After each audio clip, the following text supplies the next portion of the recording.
కీర్తన 17వ వచనం. 90వ కీర్తన 17వ వచనం.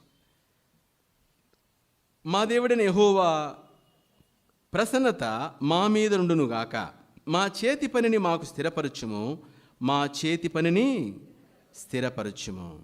అలా 128వ కీర్తన 2వ వచనం. కీర్తన 128 2వ వచనం.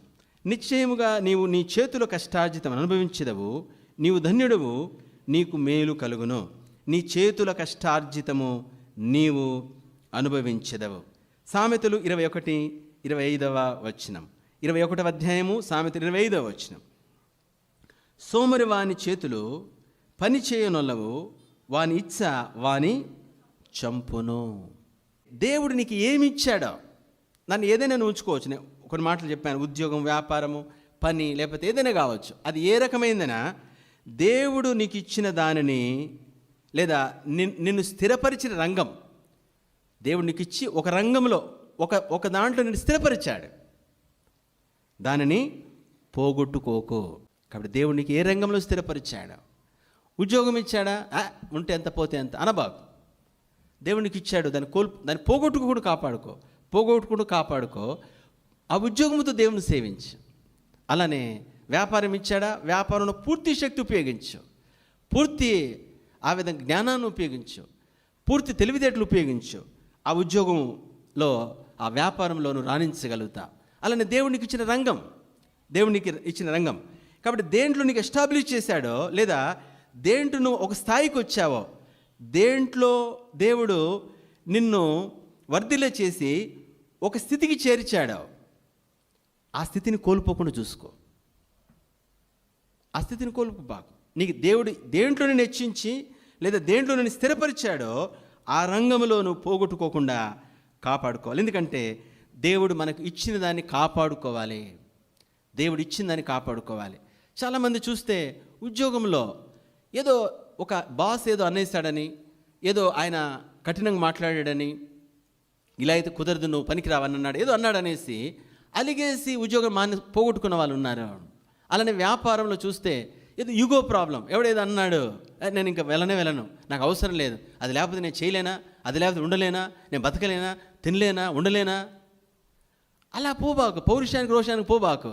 దేవుడు నీకు ఇచ్చిన రంగం అది, దేవుడిని స్థిరపరిచిన రంగం అది. వదులుకోబాకు, లేదా పోగొట్టుకోకుండా కాపాడుకో దేవుడు ఇచ్చిన దాంట్లో. అలానే దేవుడు నిన్ను వర్ధిల్ల చేశాడా, దేవుడు నిన్ను విస్తరింపచేశాడా, దేవుడు నీ పనిని దీవించాడా?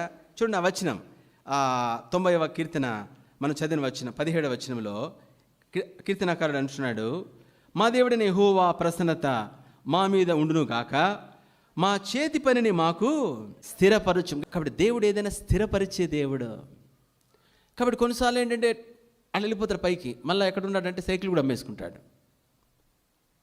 స్థిరత్వం లేదు, స్టెబిలిటీ లేదు. కాబట్టి అలా ఉండకూడదు. దేవుని బిడ్డ, మనము మన రంగంలో రాను అభివృద్ధి చెందుతూ ఉండాలి. దేవుడు నీకు ప్రేమించి నీ జ్ఞానాన్ని బట్టో, లేకపోతే నీకున్న తత్వాన్ని బట్టో, నువ్వు చేయగలిగిన దాన్ని బట్టో దేవుడు ఒక రంగాన్ని ఇచ్చాడు. ఒక ఉద్యోగం, వ్యాపారం, ఒక రంగం ఇచ్చాడు. ఆ రంగంలో, ఆ ఉద్యోగంలో, ఆ వ్యాపారంలో నీవు స్థిరపరచబడాలి. కాబట్టి ఆ రంగంలో నీవు అది కోల్పోకుండా కాపాడుకోవాలి. దేవుడిని దేంట్లో ఉంచాడో, దేంట్లో ఇచ్చాడో ఆ రంగంలో నీవు స్థిరపరచబడ్డావు. కింద దిగకుండా చూసుకో, అది పడిపోకుండా చూసుకో. మనం ఒక అడుగు ముందుకు వెళ్ళాలి తప్ప కిందకు రాకూడదు. కాబట్టి చాలామంది ఉద్యోగాలు కోల్పోతున్నారు, వ్యాపారాలు కోల్పోతున్నారు, అలానే వారికి ఉన్న పరిస్థితులు కోల్పోతున్నారు. దేవుని బిడ్డ, అది దేవుని ఉద్దేశం కాదు. దేవుడు నీకు ఏది ఇచ్చాడో, ఒక మాట చెప్తాను, మనం కోల్పోతున్నామంటే అర్థం ఏమిటంటే, కోల్పోతున్నామంటే దాని గురించి జాగ్రత్త లేదు కాబట్టి. అంతే కదండి. ఏదైనా పోయిందంటే అర్థం ఏంటి, మన జాగ్రత్త లేదు. నా దగ్గర పర్సు కొట్టేసాడు ఒకటంటే, కొట్టేసిన దగ్గర నువ్వు నిద్రపోతున్నావా? కాబట్టి నీ జాగ్రత్త. కాబట్టి దేవుడు ఇచ్చిన దాన్ని జాగ్రత్త పరుచుకో.